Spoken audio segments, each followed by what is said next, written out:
ಸುಮಾರು ಹೆಚ್ಚು ಕಡಿಮೆ 400 ವರ್ಷದ ಹಿಂದೆ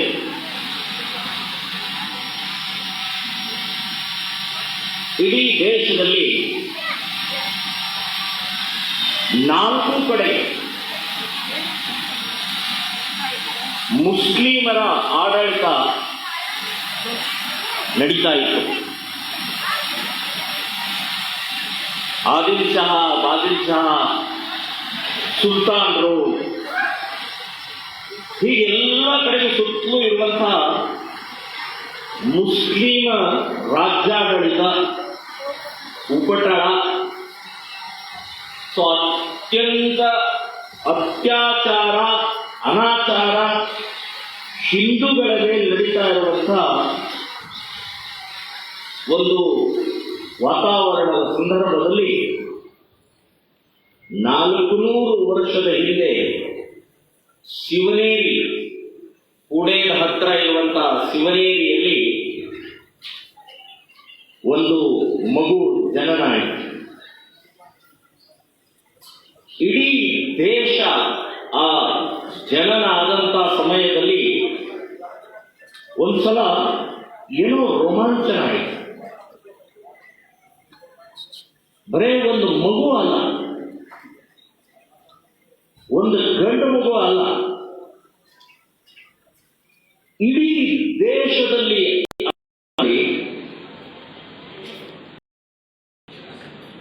ಆಲಾರೆ ಆಲ, ಛತ್ರಪತಿ ಶಿವಾಜಿ ಆಲ,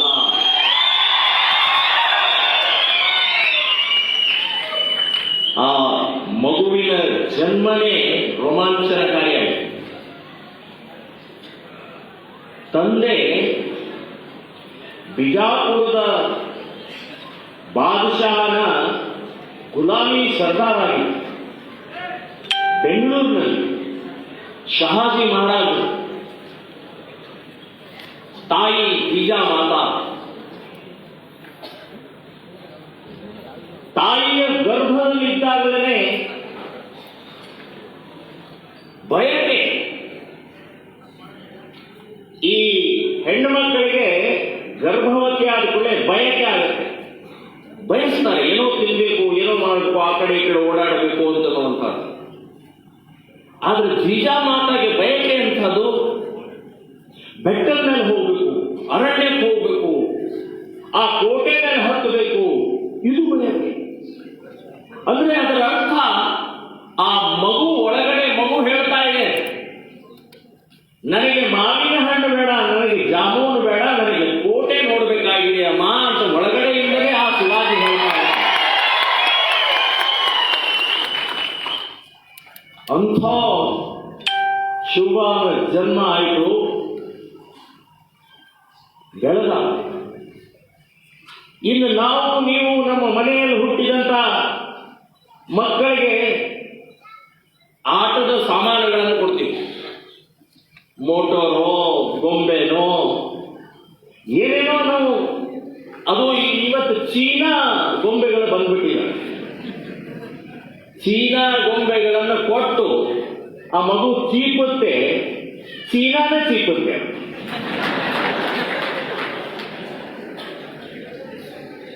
ಆದರೆ ಶಿವಾಜಿ ಆಟಕ್ಕೆ ಆ ಜೀಜಾಮಾತಾ ಕೈಯಲ್ಲಿ ಕೊಟ್ಟಿದ್ದು ಬ್ಯಾಟ್ ಅಲ್ಲ, ಬಾಲ್ ಅಲ್ಲ, ಕೈಯಲ್ಲಿ ಕೊಟ್ಟಿದ್ದು ಸಣ್ಣ ಕತ್ತಿ, ಖಡ್ಗ. ಹೋಗು ಮಗನ ಆಟ ಆಡುತ್ತೆ. ಖಡ್ಗ ಅದು ಪ್ಲಾಸ್ಟಿಕ್ ಅಲ್ಲ, ಅಥವಾ ರಟ್ಟಿಂದಲ್ಲ, ಹರಿತವಾದ್ದು, ಏಕ್ ಮಾರ್ ದೋ ಟುಕಡ.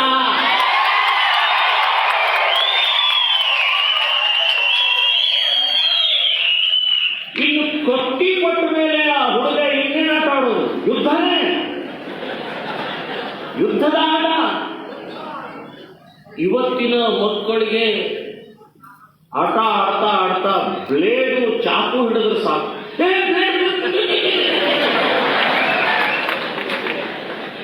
ಒಂದು ಸ್ವಲ್ಪ ಕೊಯ್ಕೊಳಪ್ಪ, ರಕ್ತ ಬಂತು, ಏನ್ ಸಾಯಕ್ಕೆ ಹೆದರಿ ಸಾಯಿಸ್ತಾರೆ, ರಕ್ತ ರಕ್ತ ರಕ್ತ. ಅಂಥ ರಕ್ತವನ್ನೇ ಛತ್ರಪತಿ ಶಿವಾಜಿ ಮಹಾರಾಜರು ಚೆಂಡಾಡೋಗೋಸ್ಕರನೇ ಜೀಜಾಮಾತಾ ಖಡ್ಗ ಕೊಟ್ಟರಿ. ಎಲ್ಲಿಗೂ ಆ ಶಿವನೇರಿ ಅಂದ್ರೆ ಆವತ್ತಿನ ಸಂದರ್ಭ 400 ವರ್ಷದ ಹಿಂದೆ ಶಿವನೇರಿ ಅಂದ್ರೆ ಕಾಡು, ಓಡಾಡರಿ. ಯಾರ ಜೊತೆಗೆ? ಜೀನ್ಸ್ ಪ್ಯಾಂಟ್ ಹಾಕೊಂಡು ಜೊತೆ ಇದ್ದಂಥವ್ರು ಓಡಾಡಲಿಲ್ಲ. ಅವನು ಓಡಾಡಿದ್ದು ಮಾವಳಿಗರ ಜೊತೆಗೆ ಲಂಗೋಟಿ ಹಾಕೊಂಡಿದ್ದು. ಅಂಥ ಮಾವಳಿಗರ ಜೊತೆ ಓಡಾಡ್ತಾ ಅವರಿಗೆ ದೇಶಭಕ್ತಿಯನ್ನ ಇವತ್ತಿನ 4 ಕಡೆ ಇರುವಂತಹ ಮುಸ್ಲಿಮರ ದುರಾಡಳಿತದ ಬಗ್ಗೆ ಆ ಮಾವಳಿಗರಲ್ಲಿ ಹೇಳ್ತಾ ಬೆಳೆದಾರೆ. 8ನೇ ವಯಸ್ಸಿಗೆ 8 ವಯಸ್ಸು ಅವನಿಗೆ ತಂದೆ ಶಹಾಜಿ ಮಹಾರಾಜನಿಗೆ ಮಗನ ನೋಡಬೇಕು ಅಂತ ಅನಿಸ್ತು. ಜೀಜಾಮಾತಾ ಬೆಂಗಳೂರಿಗೆ ಕರ್ಕೊಂಡ್ಬಂದು ಬೆಂಗಳೂರಿನಲ್ಲಿ 2 ವರ್ಷ ಇದ್ರು. ಶಿವಾಜಿ ಮಹಾರಾಜರು ಬೆಂಗಳೂರಿನಲ್ಲಿ 2 ವರ್ಷ ಇದ್ರು. ಆ 2 ವರ್ಷದಲ್ಲಿ ಒಂದು ಸಲ ಶಿವಾಜಿನ ಸುಲ್ತಾನರಿಗೆ, ಬಾದಶಾಹನಿಗೆ, ಬಿಜಾಪುರದ ಬಾದಶಾಹನಿಗೆ ಒಂದ್ಸಲ ನಮ್ಮ ಶಿವಾಜಿನಿಗೆ ದರ್ಶನ ಮಾಡಿಸಬೇಕು ಅಂತ ಹೇಳಿ ಶಿವಾಜಿನ ಕರ್ಕೊಂಡು ಹೋಗ್ತಾರೆ. ಎಲ್ಲಿ? ಬಿಜಾಪುರಕ್ಕೆ. ವಿಜಯಪುರ ಕರ್ಕೊಂಡು ಹೋದ ತಕ್ಷಣನೇ ಕುದುರೆಯಿಂದ ಕೆಳಗಡೆ ಇಳಿದ ತಕ್ಷಣನೇ 8 ವಯಸ್ಸಿನ ಶಿವಾಜಿ 9-10 ಆಗಿರುತ್ತೆ. ಆ ವಿಜಯಪುರದ ಮಣ್ಣನ್ನ ಕಣ್ಣಿಗೆ ಹಚ್ಚಿಕೊಂಡು ಆ ಬಾದಶಾಹನ ಇದಕ್ಕೆ ಒಳಗಡೆಗೆ ಅರಮನೆಗೆ ಹೋದಾಗ ಶಹಾಜಿ ಮಹಾರಾಜರ ಕುರ್ನಿ ಸಾಥ್ ಮಾಡ್ತಾರೆ. 3 ಸಲನೋ 4 ಸಲನೋ ಎಷ್ಟು ಸಲ ಮಾಡ್ತಾರೆ ಗೊತ್ತಿಲ್ಲ. ಮಾಡಿದ ಕೂಡಲೇ ಈ ಪುಟ್ಟ ಶಿವಾಜಿ ಹೀಗೆ ನಿಂತ್ಕೊಂಡಿರ್ತಾನೆ, ಶಟಕ್ ನಿಂತ್ಕೊಂಡಿರ್ತಾನ. ಸೊಂಟದಲ್ಲಿ ಖಡ್ಗ ಇರುತ್ತೆ. ಅವರಪ್ಪ ಹೇಳ್ತಾರೆ, ಶಹಾಜಿ ಮಹಾರಾಜ ಹೇಳ್ತಾರೆ, ಶುಭ ಕುರ್ನಿ ಸಾಥ್ ಮಾಡಪ್ಪ, ನಮಸ್ಕಾರ ಮಾಡಪ್ಪ. ಶುಭ ಹೇಳ್ತಾನೆ, ಹಾಗೆ ಶಟಕ್ ನಿಂತ್ಕೊಂಡಿದ್ದಾರೆ. ನೋಡಿ, ಆ ವಯಸ್ಸಿಗೆ ಯಾಕೆ ಸಲಾಮ್ ಹೊಡಿಬೇಕ್ರಿ? ನಾನು ನಮಸ್ಕಾರ ಮಾಡೋದಾದ್ರೆ ನನ್ನ ತಂದೆ ತಾಯಿಗೆ ನಮಸ್ಕಾರ ಮಾಡ್ತೀನಿ,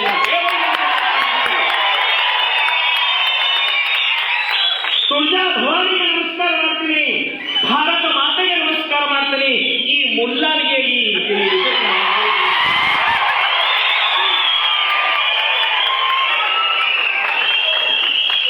ಇದು ಬಾಯಿನಲ್ಲಿ ಹೇಳೋದಿಲ್ಲ, ಮನಸ್ಸಿನಲ್ಲಿ ಹೇಳ್ಕೊಳ್ತಾನೆ.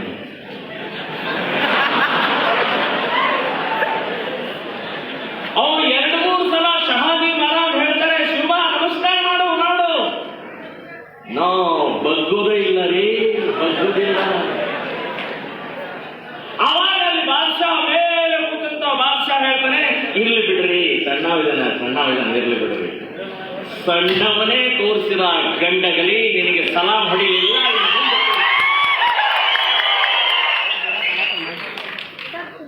ಇದು ಶಿವಾಜಿ ಇಲ್ಲಿಂದ ಪ್ರಾರಂಭ ಆಯಿತು ಜೀವನದ ಒಂದು ಆದರ್ಶ. ಯಾಕೆ ಸಲಾಂ ಮಾಡಲಿಲ್ಲ? ಯಾಕೆ ಅಭಿಮಾನ ನಿರ್ಮಾಣ ಮಾಡಿದ ಅಂತಂದ್ರೆ ಜೀಜಾಮಾತಾ ತಾಯಿ, ಮಹಾ ತಾಯಿ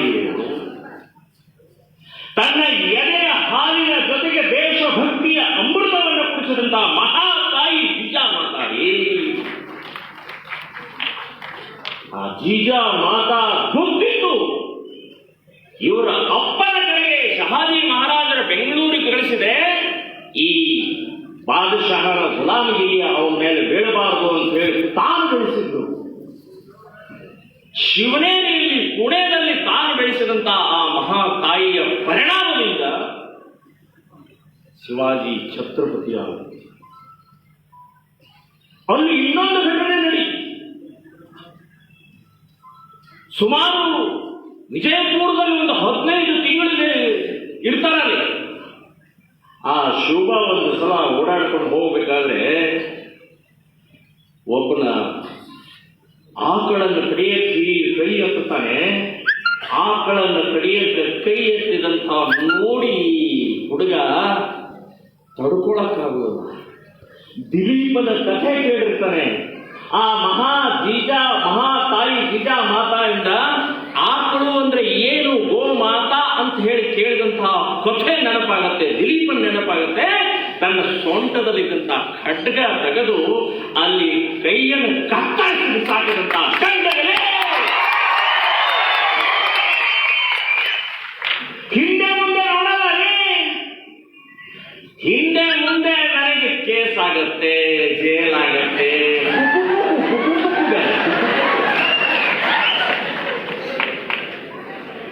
ಶಿವಾಜಿ ಎಲ್ಲಿದ್ದೀರಿ? ಸುಲ್ತಾನ್ ಇದ್ದಾನಲ್ಲಿ, ಬಾದಶಾ ಇದ್ದಾನೆ, ಅವನ ಆಡಳಿತದಲ್ಲಿದ್ದೀರಿ. ಏನು ಹೆದರಿಕೆ ಇಲ್ಲದೆ ಕೈ ಕತ್ತರಿಸ. ಇದು ಶಹಾಜಿ ಮಹಾರಾಜರಿಗೆ ಓ ಹುಡುಗ ಎಲ್ಲೋ ಬೇರೆ ಕಡೆನೂ ಹೊರಟಿದ್ದಾನೆ, ಅವನು ಇಲ್ಲಿದ್ರೆ ಇಲ್ಲಿ ಏನೇನು ಮಾಡ್ತಾನೆ ಗೊತ್ತಿಲ್ಲ ಅಂತ ಹೇಳಿ ಆ ಜೀಜಾ ಮಾತಾ ಹೇಳ್ದ, ಅಮ್ಮ ತಾಯಿ ನಿನ್ನ ಮಗನಿಗೆ ಏನೇನು ಕಲಿಸ್ಬಿಟ್ಟಿರಿ ಗೊತ್ತಿಲ್ಲ, ಇಲ್ಲಿದ್ರೆ ಬಾದಶಾಹನ ಮುಗಿಸೇ ಬಿಡ್ತಾನೆ ಇವನು, ಅದಕ್ಕೆ ನೀನು ಕರ್ಕೊಂಡು ಹೋಗು ಅಂತ ಹೇಳಿ ಅಲ್ಲಿಂದ ಕಳಿಸಿದ್ದಾರೆ. ಬಂದರು ಪುಣಾದಲ್ಲಿ. ಬೆಳೆದ ಒಂದೊಂದು ಸಣ್ಣ ಆ ಕಾಡಿಗೆ ಹೋದ ತಕ್ಷಣ ಏನು ಒಂದು 50 ಜನ ಗುಂಪು ಕಾಡಿಗೆ ಹೋಗಿದ್ದಾರೆ. ರೋಹೀಶ್ವರ ಅಂತ ಎನ್ನುವಂತಹ ಸ್ಥಾನದಲ್ಲಿ ಒಂದು ಉದ್ಭವ ಲಿಂಗ ಸಿಗತ್ತೆ. ಆ ಲಿಂಗ ಸಿಕ್ಕಿದ ತಕ್ಷಣವೇ ಅಲ್ಲಿ ಸುತ್ತಲೂ ನಿಂತ್ಕೊಂಡು ಪ್ರತಿಜ್ಞೆ ಮಾಡ್ತಾರೆ. ಏನು ಪ್ರತಿಜ್ಞೆ ಮಾಡ್ತಾರೆ? ಈ ರಾಷ್ಟ್ರವನ್ನ, ಈ ದೇಶವನ್ನ ಮೊಘಲರ, ಮುಸ್ಲಿಮರ, ಬಾದಶಾಹಗಳ ಆಡಳಿತದಿಂದ ಮುಕ್ತ ಮಾಡಿ ಹಿಂದವಿ ಸ್ವರಾಜ್ಯವನ್ನ ಸ್ಥಾಪನೆ ಮಾಡ್ತೀವಿ ಅಂತನ್ನುವಂಥ ಪ್ರತಿಜ್ಞೆ ಮಾಡ್ತಾರ್ರಿ. ಇದು ಜೀಜಾ ಮಾತಾ ಕಲಿಸಿದಂತಹದ್ದು. ಸೊ ಅಲ್ಲಿಂದ ಆ ಸೈನ್ಯವನ್ನೇ ಕಟ್ಟುತ್ತಾ 16ನೇ ವಯಸ್ಸಿಗೆ ಒಂದು ಕೋಟೆಯನ್ನ, ತೋರಣಗಢ ಅನ್ನುವಂತ ಒಂದು ಕೋಟೆಯನ್ನ ಗೆಲ್ತಾನೆ. ಗೆದ್ದು ಜೀಜಾ ಮಾತಾ ಪಾದಕ್ಕೆ ಇಟ್ಟು ಹೇಳ್ತಾನೆ, ಜೀಜಾ माता हे पहिला आहे किल्ला मी जिंकलेला आहे, पुढचा मी तुझा अजून 1000 किल्ला मी जिंकणार आहे, आशीर्वाद दे आई ಅಂತ ಹೇಳ್ತಾನೆ. ಮೊದಲನೇ ಕೋಟೆಯನ್ನು ಕಟ್ಟಿದ್ದೀನಿ, ಹಿಂದೂ ರಾಷ್ಟ್ರಕ್ಕೆ ತೋರಣವನ್ನು ಕಟ್ಟಿದ್ದೀನಿ, ತೋರಣಗಢವನ್ನು ಗೆದ್ದು ಇನ್ನು ಮುಂದಿನ ಹಿಂದೂ ರಾಷ್ಟ್ರದ ನಿರ್ಮಾಣಕ್ಕೋಸ್ಕರ ಇನ್ನೂ ಸಾವಿರಾರು ಕೋಟೆಯನ್ನು ಗೆಲ್ಲಬೇಕಾಗಿದೆ, ನನಗೆ ಆಶೀರ್ವಾದ ಮಾಡು ಮಹಾತಾಯಿ ಜೀಜಾ ಮಾತಾ ಅಂತ ಹೇಳಿ ಬುದ್ಧ ನಮಸ್ಕಾರ ಮಾಡಿ ಹೇಳ್ತಾನೆ. 16ನೇ ವಯಸ್ಸಿಗೆ ಇಲ್ಲಿ ಸಾಕಷ್ಟು ಜನ ಕೂತಿರ್ಬೇಕು. 16ನೇ ವಯಸ್ಸು ಅಂದ್ರೆ SLC 10ನೇ ತರಗತಿ. ಅವಾಗಲೇ ಒಂದು ಕೋಟೆ ಗೆದ್ದರೆ ಈ ಜನ ಯುವಕರು ಅಯ್ಯೋ ಬೇಡ ರೀ.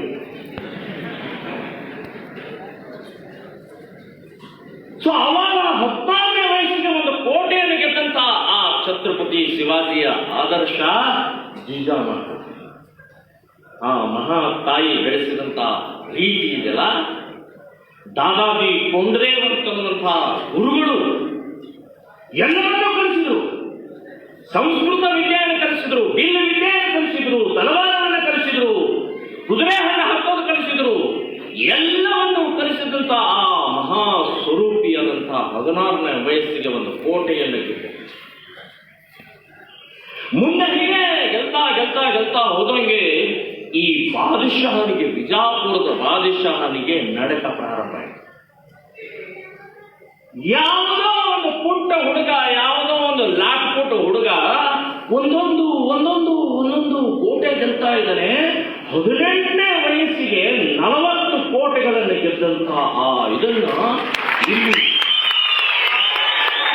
40 ಕೋಟೆ ಬಿಜಾಪುರದ ಬಾದಶಾಹನ ಗಡ್ಡ ನಡಗ ಸ್ಟಾರ್ಟ್ ಆಯ್ತು.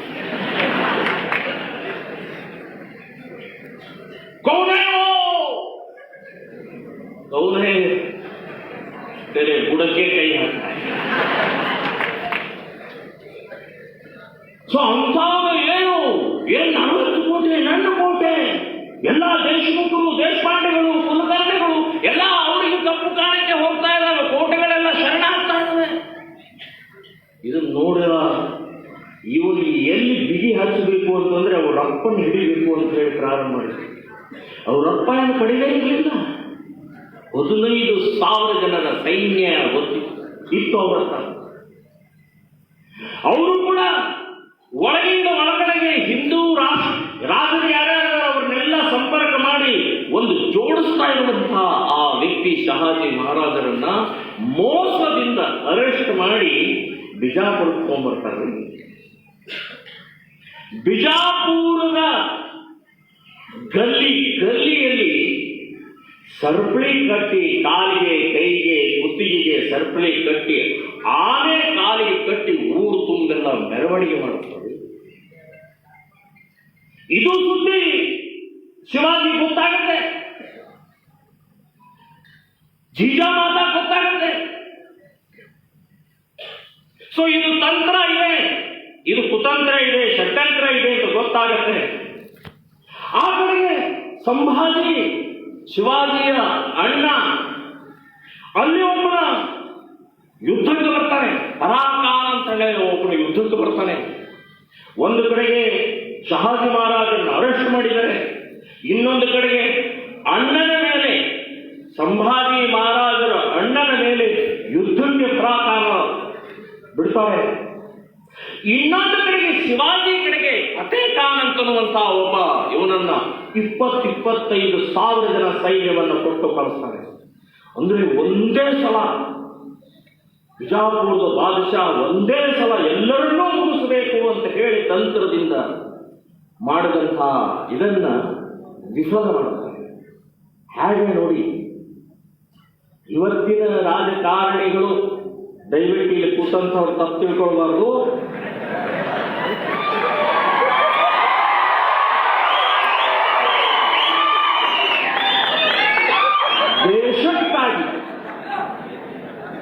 ದೇಶಕ್ಕಾಗಿ ನೀತಿಯನ್ನ, ನಿಲುವನ್ನ, ಚಾಣಾಕ್ಷತೆಯನ್ನು ತೋರಿಸಿದಂತ ಛತ್ರಪತಿ ಶಿವಾಜಿ ವಯಸ್ಸು 20.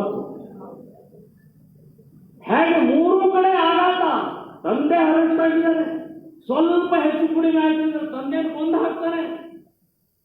ಅಲ್ಲಿ ಅಣ್ಣನ ಮೇಲೆ ಯುದ್ಧಕ್ಕೆ ಹೋಗಿದ್ದಾರೆ ಫರಾಹ ಖಾನ್, ಇಲ್ಲಿ ನನ್ನ ಕಡೆಗೆ ಫತೇ ಖಾನ್ ಬರ್ತಾ ಇದ್ದಾರೆ. ಸೊ ಇದನ್ನ ಚಾಣಾಕ್ಷತನದಿಂದ ಒಂದು ಕಡೆ ಫತೇ ಖಾನನ್ನು ಮೊದಲು ಮುಗಿಸೋಣ ಅಂತ ಹೇಳಿ ಫತೇ ಖಾನ್ ಮೇಲೆ ಬೀಳ್ತಾರೆ. ಇವರು ಸೈನ್ಯ ಎಷ್ಟ್ರಿ? ಒಂದು 5,000 ಸೈನ್ಯ, ಇವರು 20,000. 20,000 ಸೈನ್ಯವನ್ನ ಹುಲ್ಲು ಕತ್ತರಿಸಿ ಹಾಕಿ ಆ ಫತೇ ಖಾನದ ಪತ್ತೆ ಇಲ್ಲಂಗ್ ಮಾಡ್ತಾರೆ. ಆ ಕಡೆ ಅಣ್ಣನೂ ಗೆದ್ದ, ಆ ಕಡೆ ಫರಾಹ ಖಾನನ್ನು ಓಡಿಸಿದ. ಇನ್ನಿರೋದು ತಂದೆದು, ಇದು ತಂದೆ ಉಳಿಸ್ಬೇಕು. ಸೊ ಅಲ್ಲಿ ಔರಂಗಜೇಬ್ ದೆಹಲಿಯಲ್ಲಿ ಕೂತಿರ್ತಾನೆ, ಔರಂಗಜೇಬಲ್ಲಿ ಒಂದು ಪತ್ರ ಕಳಿಸ್ತಾನೆ. ಶಿವಾಜಿ ಮಹಾರಾಜರ ತಂತ್ರ ನೋಡಿ, ಔರಂಗಜೇಬನಿಗೆ ಈ ಬಾದಶಾಹನಿಗೆ ಆಗ್ತಾ ಇರೋದಿಲ್ಲ, ಬಿಜಾಪುರದ ಬಾದಶಾಹನಿಗೆ ಆಗ್ತಾ ಇರಲಿಲ್ಲ. ಅದನ್ನೇ ತಗೊಂಡು ಅವನು ಹೇಳ್ತಾನೆ, ಔರಂಗಜೇಬರೇ ನೀವು ನನ್ನ ತಂದೆ ಸಮಾನ. ಯಾವ ತಂದೆ ರೀ? ಆದರೆ ರಾಜಕಾರಣ ನೋಡಿ ಹೇಗೆ ವ್ಯವಸ್ಥಿತವಾಗಿ ಅವರ ಅವತ್ತಿನ ದಿನದ ರಾಷ್ಟ್ರಕ್ಕಾಗಿ, ದೇಶಕ್ಕಾಗಿ, ಹಿಂದೂಗಳಿಗೋಸ್ಕರ ಬರೀತಾರವರು ಪತ್ರ ಬರೀತಾರೆ. ಔರಂಗಜೇಬರೇ ನೀವು ನಮ್ಮ ತಂದೆ ಸಮಾನ. ಈ ಬಿಜಾಪುರದ ಬಾದಶಾಹ ನಮ್ಮ ತಂದೆನ ಅರೆಸ್ಟ್ ಮಾಡಿದ್ದಾರೆ. ನಾನು ಗೆದ್ದಂತಹ ಎಲ್ಲಾ ಕೋಟೆಗಳನ್ನ ನಿಮಗೆ ಅರ್ಪಿಸ್ತಾ ಇದ್ದೀನಿ, ನಿಮ್ಮ ಆಧೀನಕ್ಕೆ ಬರ್ತೇನೆ, ನಿಮ್ಮ ಗೆಲುವಿಗೆ ನಾನು ಹೋರಾಟ ಮಾಡ್ತೀನಿ. ಆದರೆ ಬಿಜಾಪುರದ ಬಾದಶಾಹ ಅಡ್ಡ ಬರ್ತಾ ಇದ್ದಾರಲ್ರಿ, ನಮ್ಮ ತಂದೆಯನ್ನು ಅರೆಸ್ಟ್ ಮಾಡಿದ್ದಾನೆ ಅಂತ ಹೇಳಿ ಪತ್ರ ಬರೆದಿದ್ದು ಔರಂಗಜೇಬನಿಗೆ ಖುಷಿ ಆಗಿದೆ. ವಾ, ನನಗೆ ಹೊಗಳಿದಲ್ಲ. ತಕ್ಷಣ ಔರಂಗಜೇಬ್ ಬಾದಶಾಹಿಗೆ ಒಂದು ಸುದ್ದಿ ಕಳಿಸ್ತಾನೆ, ಉನ್ಕೋ ಛೋಡ್ ದೋ, नहीं तो मैं आऊंगा ಅಂತ ಹೇಳಿದ ಕೂಡಲೇ ಬಿಜಾಪುರದ ಬಾದಶಾಹ ನಡಗಿ, ಈಗಲೇ ನನ್ನ ಕೋಟೆಗಳು ಹೋಗಿದ್ದಾವೆ, ಇನ್ನು ಔರಂಗಜೇಬ್ ಏನಾದರೂ ಬಂದರೆ ನಾನು ಸತ್ತ ಹೋಗ್ತೀನಿ ಅಂತ ಹೇಳಿ ನಿಧಾನವಾಗಿ ಆ ಶಹಾಜಿ ಮಹಾರಾಜರನ್ನ ಹೊರಗಡೆ ಕರೆದು ಗೌರವದಿಂದ ಹೇಳ್ತಾರೆ, ಏನೋ ತಪ್ಪು ತಿಳುವಳಿಕೆಯಿಂದ ನಿಮ್ಮನ್ನು ಅರೆಸ್ಟ್ ಮಾಡಿದ್ದೀವಿ ಅಂತ ಹೇಳಿ ಕೈ ಮುಗಿದು ಅವರನ್ನ ಕಳಿಸ್ತಾರೆ. ಇದು ಛತ್ರಪತಿ ಶಿವಾಜಿ. ಎಲ್ಲರನ್ನ ಉಳಿಸಿದ್ರು, ಎಲ್ಲರ ಮಾನ ಮರ್ಯಾದೆ ಗೌರವ ವೈರಿಗಳನ್ನ ಮೆಟ್ಟಿ ನಿಂತದ್ದು ಗೆದ್ದಂತಹ ಮಹಾನ್ ವ್ಯಕ್ತಿ ಯಾರಾದರೂ ಇದ್ರೆ ಛತ್ರಪತಿ ಶಿವಾಜಿ. ಇದೆಲ್ಲ ಕೋಟೆಗಳನ್ನು ಗೆಲ್ತಾ ಜುನ್ನರ್ ಅನ್ನುವಂತಹ ಇದರಲ್ಲಿ, ರಾಜಸ್ಥಾನದ ಒಂದು ಜುನ್ನರ್ ಅನ್ನುವಂತಹ ಇದರಲ್ಲಿ ಔರಂಗಜೇಬನ ದೊಡ್ಡ ವಜ್ರ ವೈಡೂರ್ಯ ಆಭರಣ ಎಲ್ಲ ಶಸ್ತ್ರಗಳು ಅಲ್ಲಿರ್ತವೆ. ಛತ್ರಪತಿ ಶಿವಾಜಿಯ ಪತ್ರ ಬರೆದಿದ್ದಲ್ಲ, ಪತ್ರವನ್ನು ಪಕ್ಕಕ್ಕಿಟ್ಟು ಆ ಜುನ್ನರಿಗೆ ದಾಳಿ ಇಟ್ಟು ಎಲ್ಲವನ್ನು ಲೂಟಿ ಮಾಡಿ ತಗೊಂಡ್ಬರ್ತಾರೆ, ಪುಣಾಕ್ ತಗೊಂಡ್ಬರ್ತಾರೆ. ಆವಾಗ ಔರಂಗಜೇಬನ ಜಾಗೃತ ಹೋಗ್ತಾರೆ.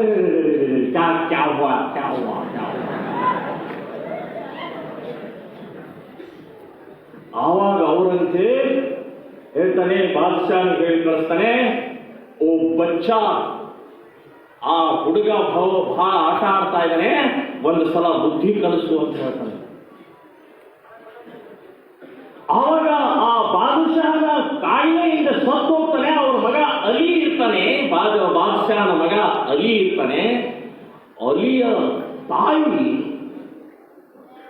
ಉಡಿಯಾ ಬೇಗಂ ಅಂತ ಹೇಳಿ ಭಯಂಕರವಾದಂಥ ರೂಪ ರಾಕ್ಷಸಿ ಇದ್ದಂಥ ಅವಳು 22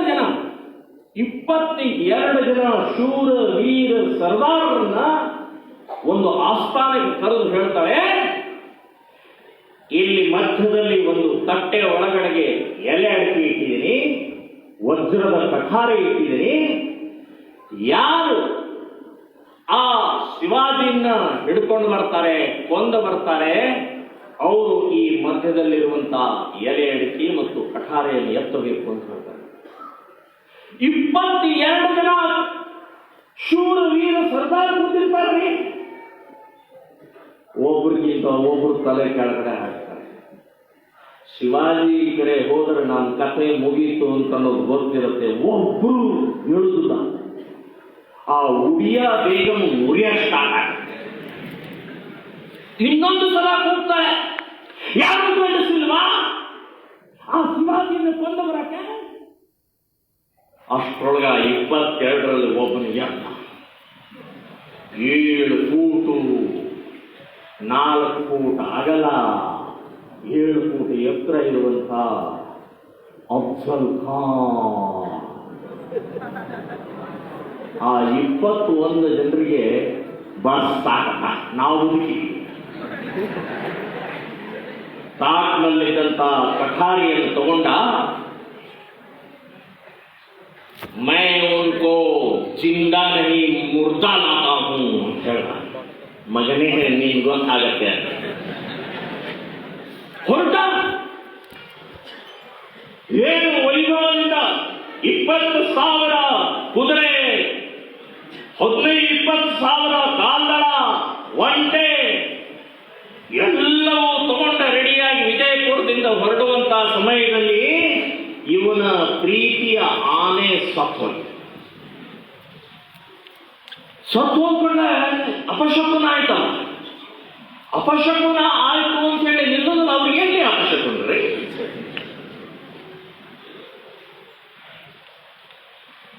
ಆಮೇಲೆ ಇನ್ನೇನು ಹೊರಡಬೇಕು ಅನ್ನೋ ಹೊತ್ತಿಗೆ ಅಫ್ಜಲ್ ಖಾನನಿಗೆ ಓನ್ಲಿ 60 ಜನ ಹೆಂಡತಿಯರಿದ್ದಾರೆ.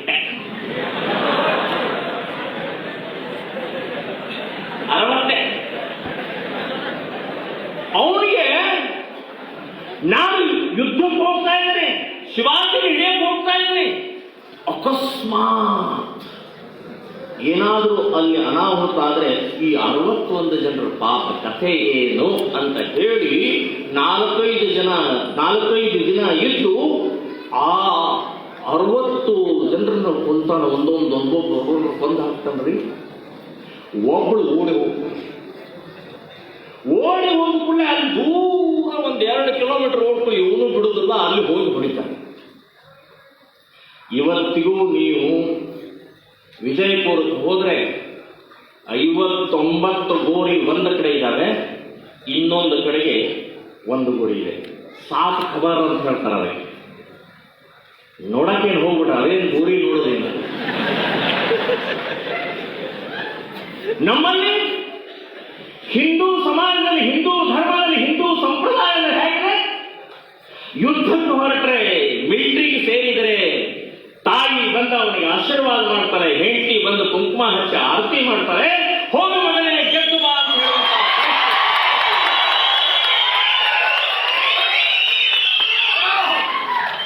ಕೊಲ್ಲುವಂತಹ ಸಂಸ್ಕೃತಿ ಅಲ್ಲರಿ, ಸಂಶಯದ ಸಂಸ್ಕೃತಿ ಅಲ್ಲರಿ. ಈಗ ನಮ್ಮವ್ರು ಯಾರು ಹೇಳಿದ್ರು ಮಾತ್ರ ದೇವೋಹ ಅಂತ ಹೇಳಿದಂತ ಈ ದೇಶದಲ್ಲಿ ಅವನು 60 ಜನರು ಕೊಂದು ಹೊರಟ. ಮೊದಲನೆಯ ದಾಳಿನೇ ತುಳಜಾ ಭವಾನಿ ದೇವಸ್ಥಾನವನ್ನು ಒಡೆದ, ಮೂರ್ತಿ ಚೂರು ಮಾಡಿದ, ಆಕಳಗಳನ್ನ ತಂದ, ಆಕಳಗಳನ್ನ ಕತ್ತರಿಸಿ ರಕ್ತಾಭಿಷೇಕವನ್ನು ಮಾಡಿದಂತ ನೀಚ ಅಫ್ಜಲ್ ಖಾನ್. ಸುದ್ದಿ ಹೋಯ್ತು, ಛತ್ರಪತಿ ಶಿವಾಜಿಗೆ ಸುದ್ದಿ ಹೋಯ್ತು. ಇನ್ನು ಹೇಗೆ ಏನು ಬರ್ತಾನೆ ಇನ್ನು ಶಿವಾಜಿ ಬಿಡುವುದಿಲ್ಲ.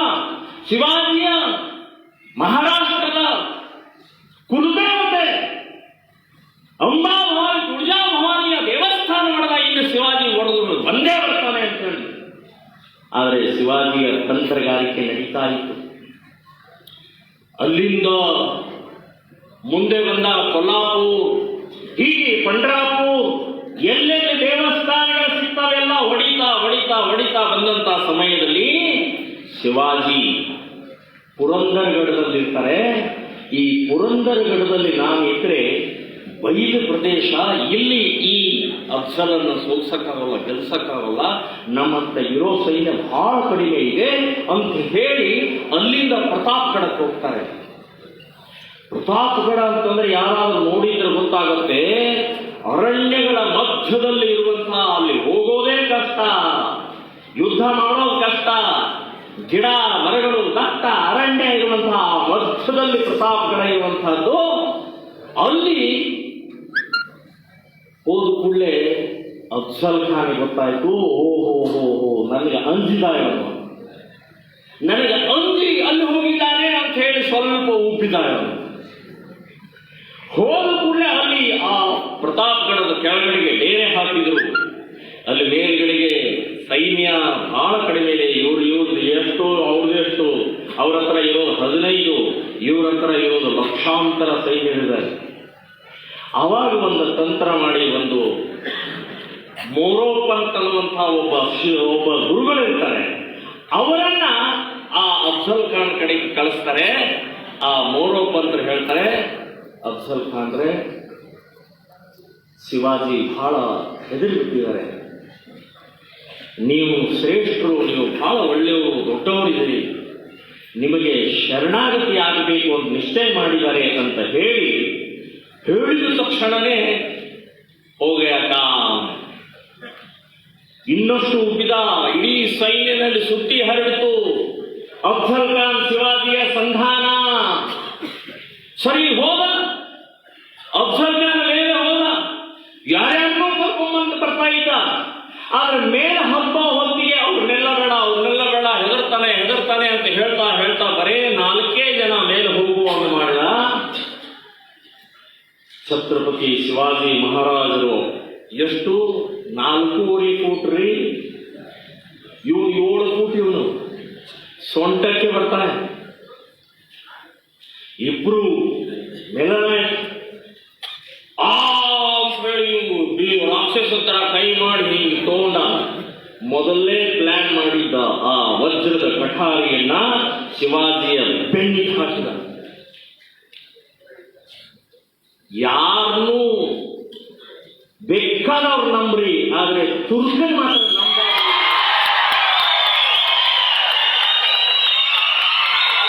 ಶಿವಾಜಿ ಗೊತ್ತಿತ್ತು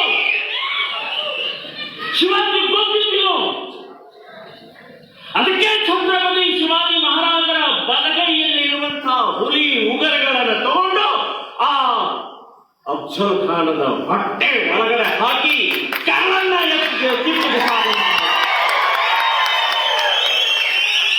ಕರಳನ್ನ ಹೊರಗಡೆ ತೆಗೆದ, ರಕ್ತ ಚಿಮ್ಮೆ ಆಯಿತು. ಅಲ್ಲ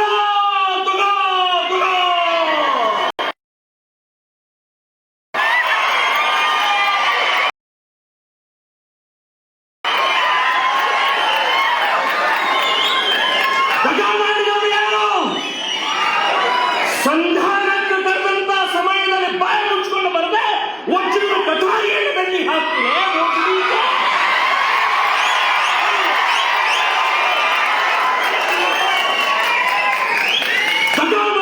ಮೋಸ ಮಾಡಿದ್ರು ನೀವೇ.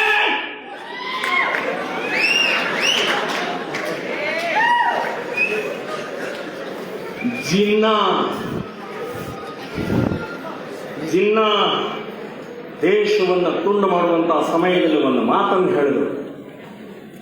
ಏನ್ ಹೇಳ್ದ? ಒಂದು ದೇಶದಲ್ಲಿ ಎರಡು ಧರ್ಮ, ಎರಡು ಮತ, ಎರಡು ವಿಚಾರಧಾರೆ, ಎರಡು ಪೂಜಾ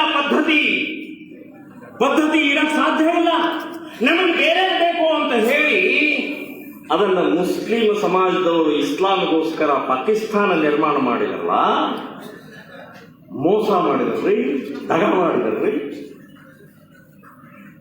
ಹಾಗೆ ಅದೇ ರೀತಿಯ ಅಫ್ಜಲ್ ಖಾನನ ವಧೆ ಆಯ್ತಲ್ಲಿ. ಅಫ್ಜಲ್ ಖಾನನ ವಧೆ ಆದ ಮೇಲೆ ಇಡೀ ದೇಶ ಒಂದ್ಸಲ ಹದರಿಬಿಡ್ತು. ಇಡೀ ದೇಶ ಒಂದ್ಸಲ ಛತ್ರಪತಿ ಶಿವಾಜಿ ಮಹಾರಾಜ್ ಕಿ ಜೈ. ಅಲ್ಲಿವರೆಗೆ ನಮ್ಮ ಹಿಂದೂ ಸಮಾಜದಲ್ಲಿ ಮುಗಿದೋಯ್ತೀಗ. ಅಫ್ಜಲ್ ಖಾನ್ ಬಂದಿದ್ದಾನೆ, ದೈತ್ಯ. ಅವನ ಮುಂದೆ ಶಿವಾಜಿ ಆಟ ನಡೆಯಂಗಿಲ್ಲ. ತುಳಜಾಭವಾನಿ ದೇವಸ್ಥಾನ ಮಾಡದ, ಶಿವಾಜಿ ಬರಲಿಲ್ಲ. ಕೊಲ್ಲಾಪುರದ ಅಂಬಾಬಾಯಿ ದೇವಸ್ಥಾನ ಮಾಡದ, ಶಿವಾಜಿ ಬರಲಿಲ್ಲ. ಪಂಡ್ರಾಪುರದ ವಿಠಲ ಮಾಡದ, ಬರಲಿಲ್ಲ. ಇನ್ನೇನಿವನು ಅಂತ ಹೇಳಿದಂಥ ಆ ಯಾರ್ಯಾರಿಗೆ ಕುಕು ಇರ್ತಲ್ಲ, ಒಂದು ಸಲ ಜಾಗೃತ ಆಗುತ್ತೆ. ಶಿವಾಜಿ ಶಿವಾಜಿ ಶಿವಾಜಿ ಅಂತ ಹೇಳಿ ಜಾಗೃತ ಆಗಿ ಹಿಂದೂ ಸಮಾಜದಲ್ಲಿ ತಾಕತ್ತು, ಶಕ್ತಿ, ಛಾತ್ರತ್ವ, ಹೋರಾಟದ ಮನೋಭಾವನೆ ತುಂಬಿರುವಂತ ಮಹಾನ್ ವ್ಯಕ್ತಿ ಛತ್ರಪತಿ ಶಿವಾಜಿ ಮಹಾರಾಜ್. ನಮ್ಮ ಹಿಂದೂ ಸಮಾಜ ಇರೋದೇ ಹಾಗೆ, ಗೆದ್ದವ್ರ ಬಾಲ್ ಹಿಡ್ಕೊಂಡು ಓಡಾಡ.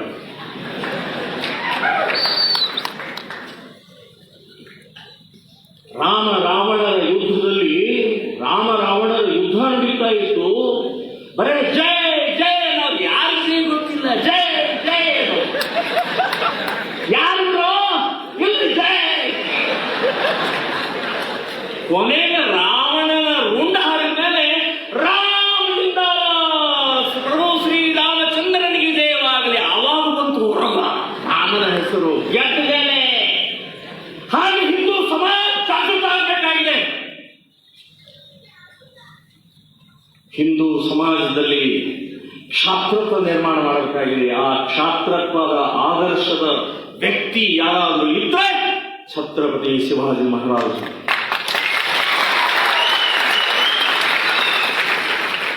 ಲಂಡನ್ ಮ್ಯೂಸಿಯಂನಲ್ಲಿ ವಸ್ತು ಪ್ರದರ್ಶನದಲ್ಲಿ ಒಂದು ಬಂಗಾರದಿಂದ ಒಂದು ಲೀಸ್ಟ್ ಹಾಕಿದ್ದಾರೆ, ಒಂದು ಪಟ್ಟಿ ಬರೆದಿದ್ದಾರೆ.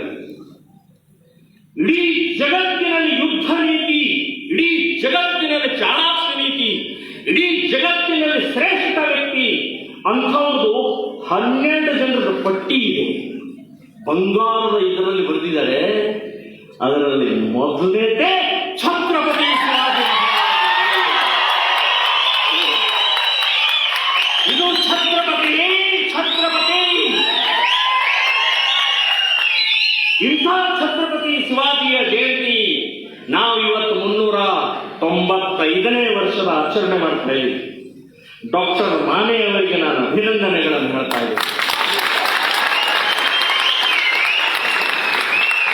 ಶಿವಾಜಿನ ಬರೇ ಮರಾಠಿ ಅಂತ ಹೇಳಿ ಒಂದು ಚೌಕಟ್ಟಿನಲ್ಲಿ ಇರಲಿಲ್ಲ ಅವರು.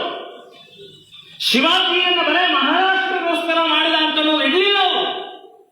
ಶಿವಾಜಿ ಎಲ್ಲ ಹಿಂದೂ ಸಮಾಜಕ್ಕೆ, ಹಿಂದೂ ರಾಷ್ಟ್ರಕ್ಕೆ ಮಾಡಿದಂತಹ ಮಹಾನ್ ವ್ಯಕ್ತಿ ಅಂತ ಹೇಳಿ ಅವರು ಎಲ್ಲಾ ಸಮಾಜದವರನ್ನು ಭೇಟಿಯಾಗಿ ಮಾತಾಡಿಸಿ ಎಲ್ಲರನ್ನೂ ಜೊತೆ ಕೂಡಿಸಿ ತಲುಪಿಸಿದಂತಹ ಏಕೈಕ ವ್ಯಕ್ತಿ ಡಾಕ್ಟರ್ ಮಾನೆ ಅವರಿಗೆ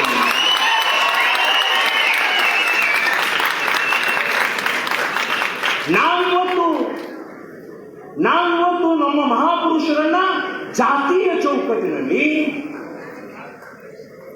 ಅಥವಾ ಭಾಷೆಯ ಚೌಕಟ್ಟಿನಲ್ಲಿ ಇಡ್ತಾ ಇದ್ದೀವಿ.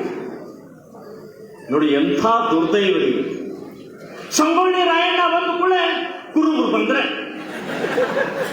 ಯಾಕೆ ಕುರುಬರಿಗೋಸ್ಕರ ಹೋರಾಟ ಮಾಡಲಿಲ್ಲರೇ? ಕಿತ್ತೂರು ರಾಣಿ ಚೆನ್ನಮ್ಮನ ಜೈಲಿಗೆ ಹಾಕಿದ ಮೇಲೆ ಮುಂದಿನ ಹೋರಾಟವನ್ನ ಕೈಗೆ ಇಟ್ಕೊಂಡು ಹೋರಾಟದಂತ ಗಂಡಗಲಿ ಕಿತ್ತೂರನ್ನು ಉಳಿಸೋಕೆ ಹೊರಟವನ್ನು ನೋಡ ಕುರುಬರಿಗೋಸ್ಕರ ಅಲ್ಲ.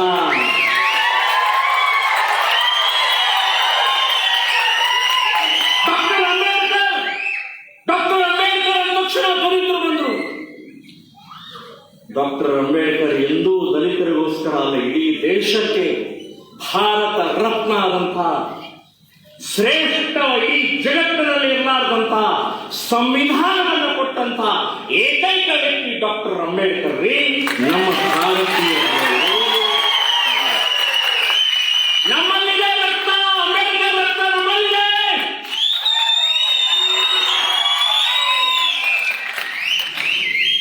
ಕಿತ್ತೂರು ರಾಣಿ ಚೆನ್ನಮ್ಮ ಅಂದ್ಕಡೆ ಲಿಂಗಾಯತರು, ಅದರೊಳಗೆ ಪಂಚಮ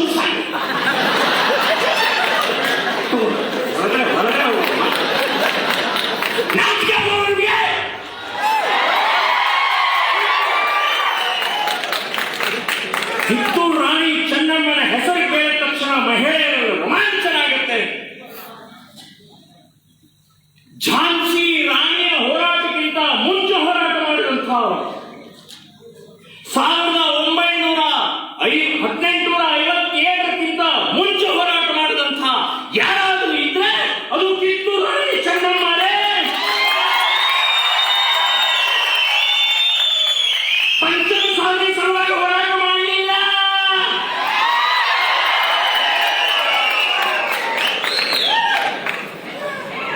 ಬಂಧುಗಳೇ, ಇಂಥವರನ್ನ ಚೌಕಟ್ಟಿಗೆ, ಇಂಥವರನ್ನ ಭಾಷೆಗೆ ಜೋಡಿಸಿ ಅವಮಾನ ಮಾಡಕ್ಕೆ ಹೋಗಬೇಡಿ. ಇವತ್ತು ಡಾಕ್ಟರ್ ಮಾನೆಯವರು ಮಾಡಿದ ಆದರ್ಶ ಕೆಲಸ, ಶ್ರೇಷ್ಠವಾದಂಥ ಕೆಲಸ ಮಾಡಿದ್ದಾರೆ. ನಾವು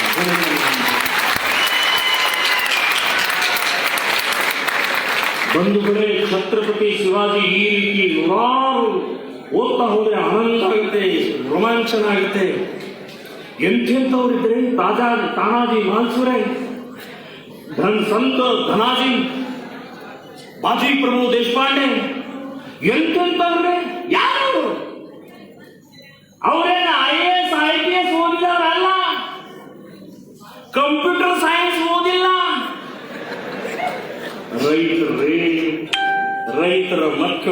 ರೈತರ ಮಕ್ಕಳಿದ್ದರೆ ಒಂದು ಸಲ ಪನ್ನಾಳಗಳ ಮೇಲೆ ನಿಂತ್ಕೊಂಡ ಜೀಜಾ ಮಾತಾ ತುಳಸಿ ಗಿಡಕ್ಕೆ ನೀರು ಹಾಕ್ತಾ ಇರುವಂತಹ ಸಂದರ್ಭದಲ್ಲಿ ಎದುರುಗಡೆ ಕೊಂಡಾಣ ಕಾಣಿಸುತ್ತೆ. ಆ ಕೋಟೆಯ ಮೇಲೆ ಹಸಿರು ಅಂತ ಕಾಣಿಸುತ್ತೆ.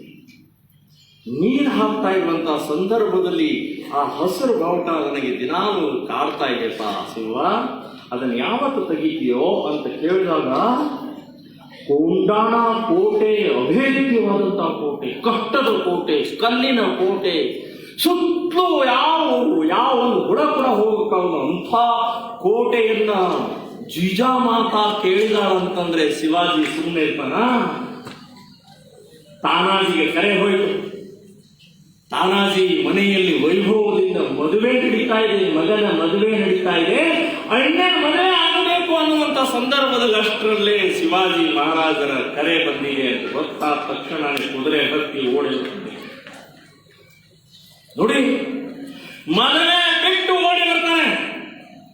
ಶಿವಾಜಿ ಕೇಳ್ತಾರೆ, ಆ ಕೊಂಡಾಣ ಗೆಲ್ಲುವಂತಹ ಸಾಮರ್ಥ್ಯ ಇರುವುದು ತಾನಾಜಿ ನಿನ್ನಲ್ಲಿ ಮಾತ್ರ ಅಂತ ಹೇಳಿದ ತಕ್ಷಣನೇ ತಾನಾಜಿಗೆ ಆನಂದ ಆಗುತ್ತೆ.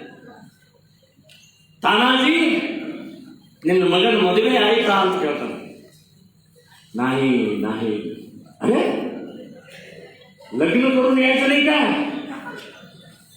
ಅವಾಗ ಅವ್ರು ಹೇಳ್ತಾನೆ, ಮೊದಲು ಕೊಂಡಾಣದ ಮದುವೆ, ಆಮೇಲೆ ನನ್ನ ಮಗನ ಮದುವೆ ಅಂತ.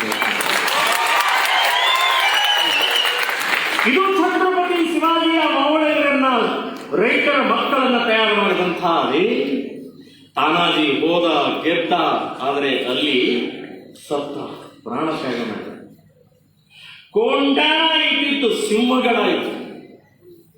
ಗಡ ಆಲ ಪಣ ಸಿಂಹ ಇಲ್ಲ ಅಂತ ಶಿವಾಜಿ ಉಚ್ಚಾರ ಮಾಡ್ತಿದ್ದೆ.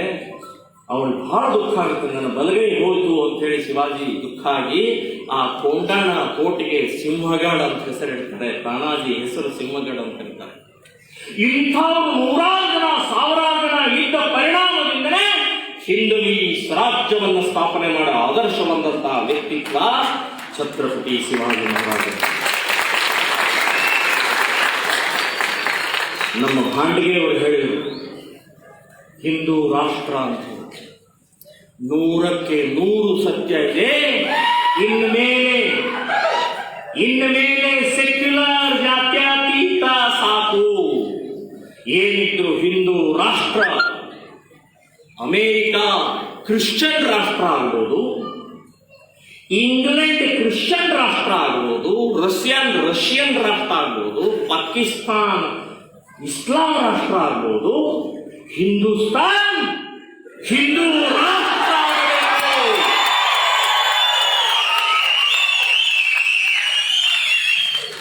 ಹಿಂದೂ ರಾಷ್ಟ್ರ ಆಗಲೇಬೇಕು. ಯಾಕೆ ಅಂತಂದ್ರೆ ಈಗ ಕಳೆದ 2 ತಿಂಗಳಿಂದ ನಡೆದಂತ ಹಿಜಾಬ್,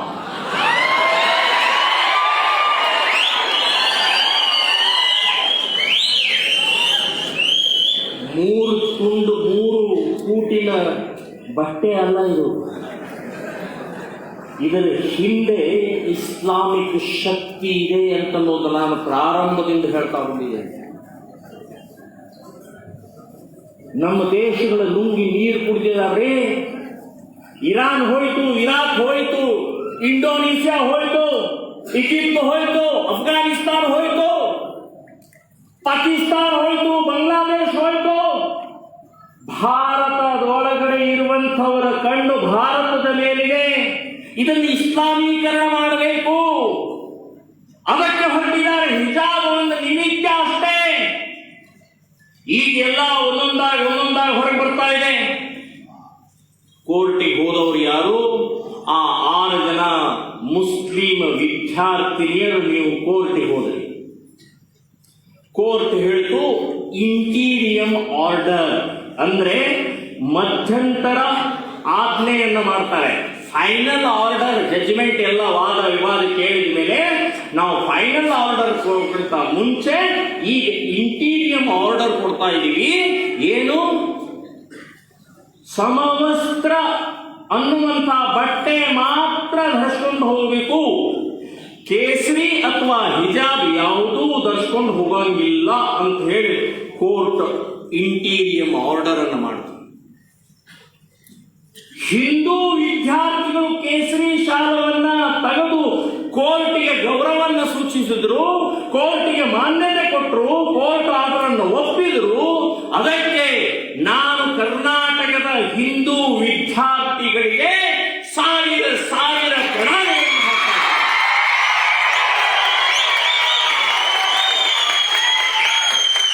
ಸಂವಿಧಾನವನ್ನು ಮಾನ್ಯತೆ ಕೊಟ್ಟಂತವ್ರೆ ನಾವು ಗೌರವವನ್ನು ಕೊಡ್ತೀವಿ. ಈ ಬಡ್ಡಿ ಮಕ್ಕಳು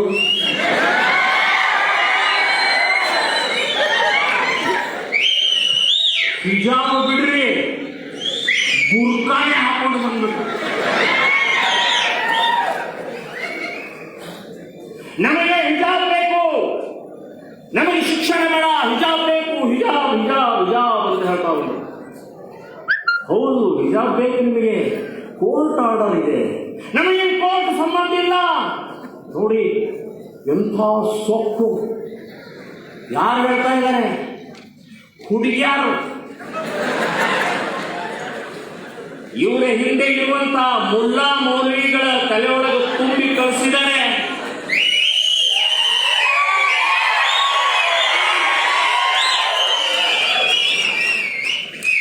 ಎಲ್ಲಿವರೆಗೆ? ಫಸ್ಟ್ ಹಿಜಾಬ್, ನೆಕ್ಸ್ಟ್ ಕಿತಾಬ್. ಬಡ್ಡಿ ಮಕ್ಕಳ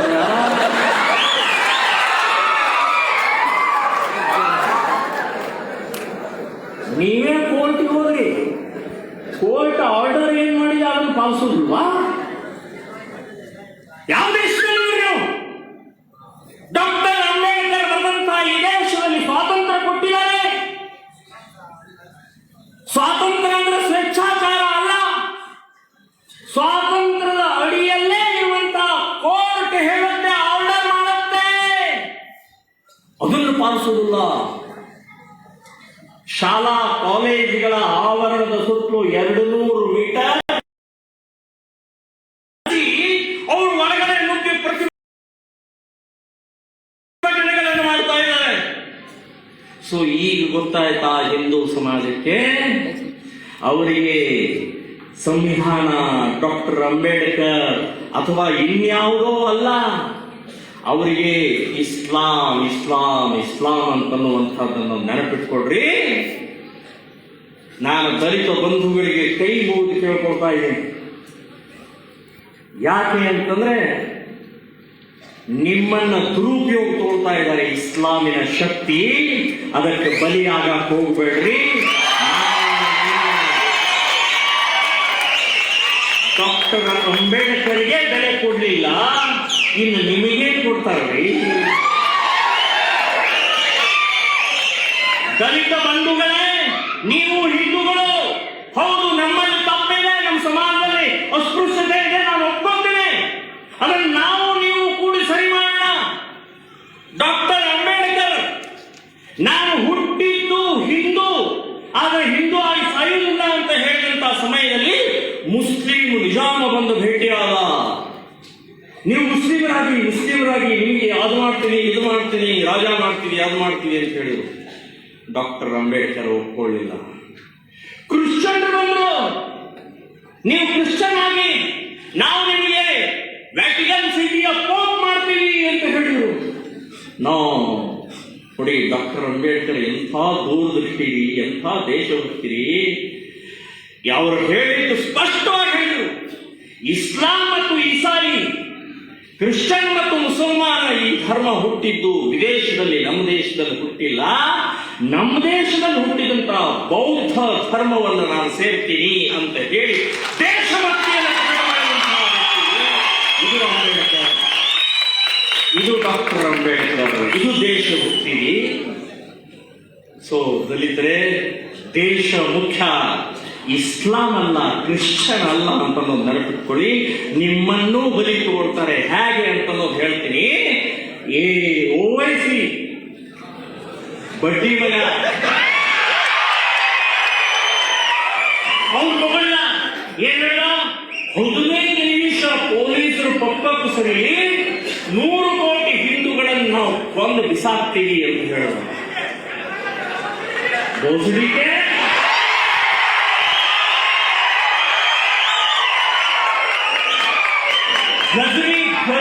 ಗಜನಿಗೂ ಇದನ್ನ ಹೇಳ,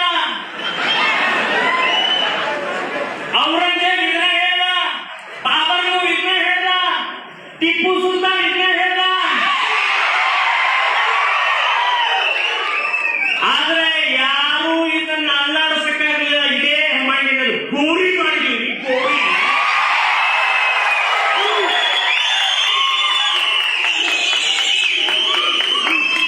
ಇಲ್ಲಿ ಓವೈಸಿ ಮುಗಿದಿದೆ.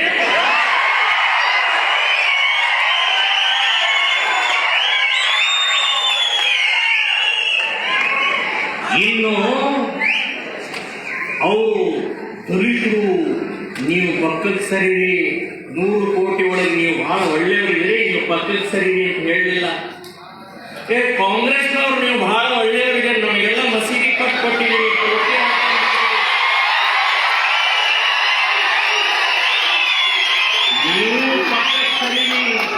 ನೀವು ಪಕ್ಕಕ್ಕೆ ಸರಿ ಅಂತ ಹೇಳಿಲ್ಲ.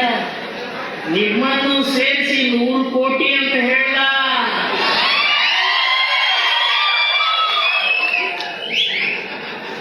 ಒಂದು ವೇಳೆ ದೇಶ ಮೊದಲು ಹಿಜಾಬ್ ಅಲ್ಲ, ದೇಶ ಮೊದಲು ಅಂತನ್ನುವಂಥದ್ದು ನಾವು ಕಲ್ತಿದ್ದೀವಿ, ಕಲಿಬೇಕಾಗಿದೆ. ಛತ್ರಪತಿ ಶಿವಾಜಿ ಮಹಾರಾಜರ ಆದರ್ಶವನ್ನು ಇಟ್ಟುಕೊಂಡು ನಾವು ಇವತ್ತು ಸಂಕಲ್ಪವನ್ನ ಪ್ರತಿಜ್ಞೆಯನ್ನು ಮಾಡಬೇಕಾಗಿದೆ.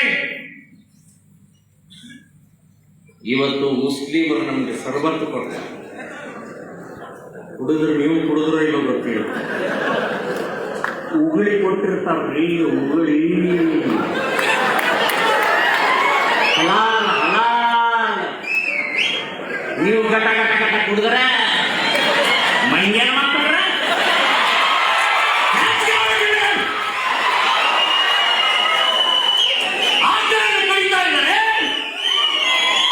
ಸುಪ್ರೀಂ ಕೋರ್ಟ್ ಹೋಗ್ತಾ ಇಲ್ಲ, ಟೆರರಿಸ್ಟ್ ಆಗ್ತಾ ಇದ್ದಾರೆ, ಸಂವಿಧಾನ ಹೋಗ್ತಾ ಇಲ್ಲ, ಹಲಾಲ್ ಮಾಡ್ತಾ ಇದ್ದಾರೆ.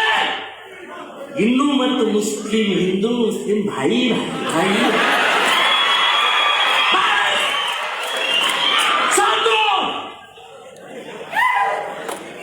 ಟಿಪ್ಪು ಸುಲ್ತಾನ್ ಜಯಂತಿ ಯಾಕೆ ಮಾಡ್ತಾ ಇದ್ದಾರೆ? ಯಾರು ಟಿಪ್ಪು ಸುಲ್ತಾನ್? ಲಕ್ಷಾಂತರ ಹಿಂದೂಗಳನ್ನು ಕೊಂದಂತ ದೇಶದ್ರೋಹಿ ಟಿಪ್ಪು ಸುಲ್ತಾನ್. ಸಾವಿರಾರು ದೇವಸ್ಥಾನಗಳ ಒಡೆದು ಮಸೀದಿ ಮಾಡಿದಂತಹ ನೀಚ ನಿರ್ಲಜ್ಜ ಟಿಪ್ಪು ಸುಲ್ತಾನ್. ನೀವು ಯಾರಾದ್ರೂ ಸರ್ಬತ್ತ ಟಿಪ್ಪು ಸುಲ್ತಾನ್ ಜಯಂತಿ ದಿನ ಕೊಟ್ರೆ ನಾನೇ ಬರ್ತೀನಿ, ನಾನೇ ಚಪ್ಪಲಿ ಚಪ್ಪಲಿನ ಹೊಡಿತೀನಿ.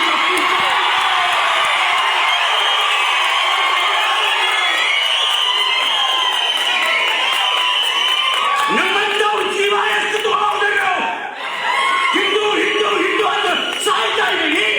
ಮತ್ತೆ ಮುಸ್ಲಿಮರ ಮುಂದೆ ಹೋಗ್ತಾರೆ ನೀವು.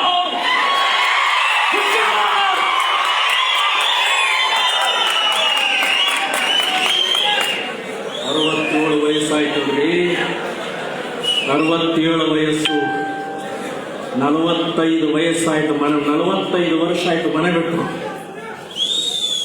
ಮನೆ ಕಡೆಗೆ ಹಿಂದಿರುಗಿ ಹೋಗ್ಲಿಲ್ಲ ನಾನು.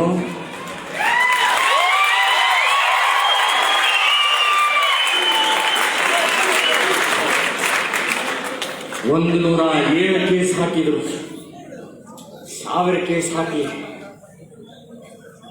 ಆದರೆ ಹಿಂದೂ ಸಮಾಜದಲ್ಲಿ ಧೈರ್ಯ, ಸಾಹಸ, ಛಾತ್ರತ್ವ ಮೂಡಿಸೋ ಸಲುವಾಗಿ ಇವತ್ತಿನ ಜಯಂತಿಯ ಉದ್ದೇಶ ಇದೆ ಅಂತ ನೆನಪಿಟ್ಕೊಳ್ರಿ. ಬರೀ ಜೈಕಾರ ಹಾಕಿದ್ರೆ ಆಗೋದಿಲ್ಲ. ನಾನು ಹೂವು ಹಾರ ಕೊಟ್ಟರು, ಒಂದು ತಲವಾರು ಕೊಡ್ಲಿಲ್ಲಲ್ರಿ, ಒಂದು ತಲವಾರು.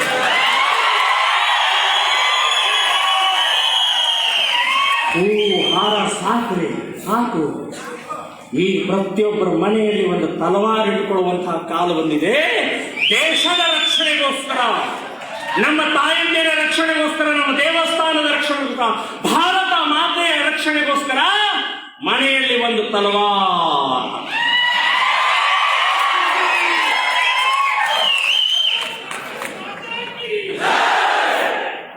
ದೇಶದ ರಕ್ಷಣೆಗೋಸ್ಕರ ಅಂತ ಹೇಳ್ತಾ ಇದ್ದೀನಿ. ಟಿವಿಯವರು ಇದನ್ನೇ ಸ್ಟಾರ್ಟ ಪ್ರಚೋದನೆ.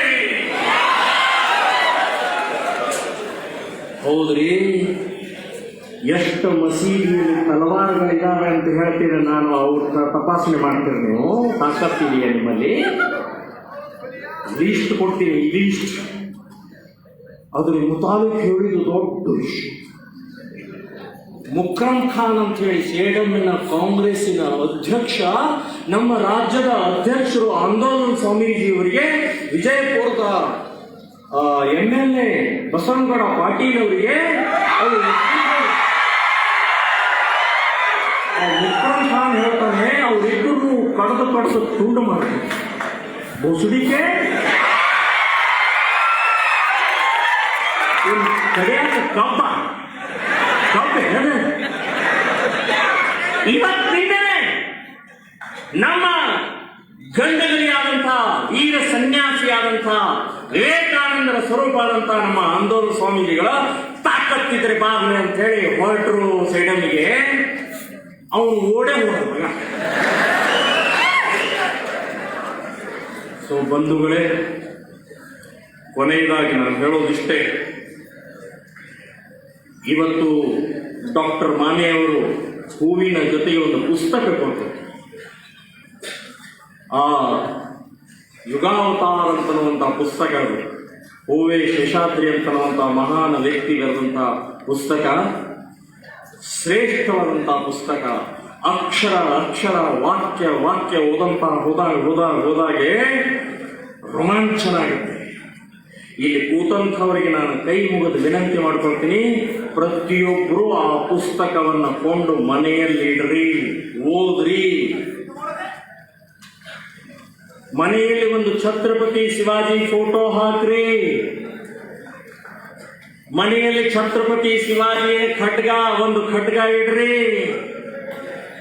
ಬರೇ ಜೈ ಜೈಕಾರ ಹಾಕಿದ್ರೆ ಆಗೋದಿಲ್ಲ. ಇವತ್ತಿಲ್ಲ ನಾಳೆ ಆಗೋದನೆ ಬರೋದನೆ ಬೀದಿ ಕಾಳಗ ಆಗೋದು. ಸೊ ಅಂಥ ಸಮಯದಲ್ಲಿ ದೇಶದ ರಕ್ಷಣೆಗೋಸ್ಕರ ನಮಗೆ ಶಸ್ತ್ರ ಬೇಕು.